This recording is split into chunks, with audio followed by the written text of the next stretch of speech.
தங்கமகள் சீரியல்ல அடுத்து என்ன மாதிரியான ட்விஸ்ட் எல்லாம் நடக்க போகுது அப்படிங்கிறத பார்க்கலாம். ஏன் திடீர்னு திவ்யாவ ரவுடிங்க துரத்தணும்? இப்போ திவ்யாவும் போயிட்டா. எங்க இருக்கான்னே தெரியல. திவ்யா இருக்கிற இடம் தெரிஞ்சு, தாரிணி போய் பார்த்து காப்பாத்தலாம் அப்படின்ட்டு பார்த்தா, அவளையும் கார விட்டு இடிச்சிருக்காங்க.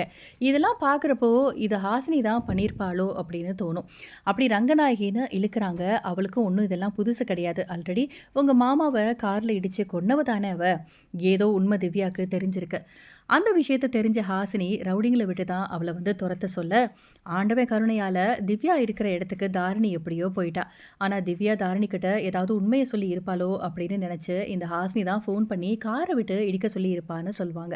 நீ எதுக்கெடுத்தாலும் ஹாசினியே சொல்லிட்டு இருந்த, இவ்ளோ நேரம் இவளுடைய ஃபோனே ஸ்விட்ச் ஆஃப்ல இருந்துச்சு. அப்படி இருக்கிறப்போ ஃபோன் பண்ணி வேற யாருகிட்ட பேசியிருக்க போறா? தேவையில்லாம அவள பத்தி தப்பா பேசாத. தொடர்ந்து உன் நடவடிக்கை எல்லாம் பார்க்குறப்போ எனக்கு உன் மேல தான் சந்தேகமா இருக்கு. ஆமா, இறந்த நேரத்துல அந்த ஹாஸ்பிட்டல்ல நீயும் நானும் மட்டும் தான் இருந்தோம். டைமும் மாறியிருக்கு. இறந்த ரீசனும் மாறியிருக்கு. அப்ப நான் காரணம் இல்லன்றப்போ, "நீ தான் காரணமா?" அப்படின்னு சொல்லிட்டு அடுக்கடுக்கா கேள்வி கேட்பாரு. ஆல்ரெடி நீ இந்த சொத்துக்கு ஆசைப்பட்டு ஒரு கேவலமான விஷயத்த பண்ண. இப்பவும் நீ இத பண்ணியிருப்பியோன்னு எனக்கு தோணுது.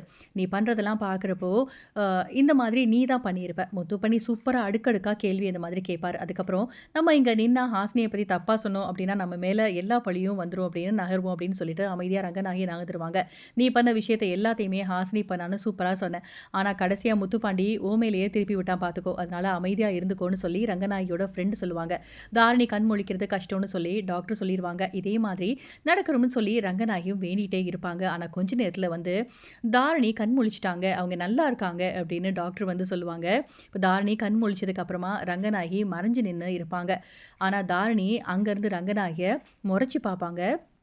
இதோட இந்த ஒரு ப்ரோமோ முடிச்சிருக்காங்க. அடுத்து என்ன நடக்க போகுது அப்படிங்கிறத வெயிட் பண்ணி பார்க்கலாம்.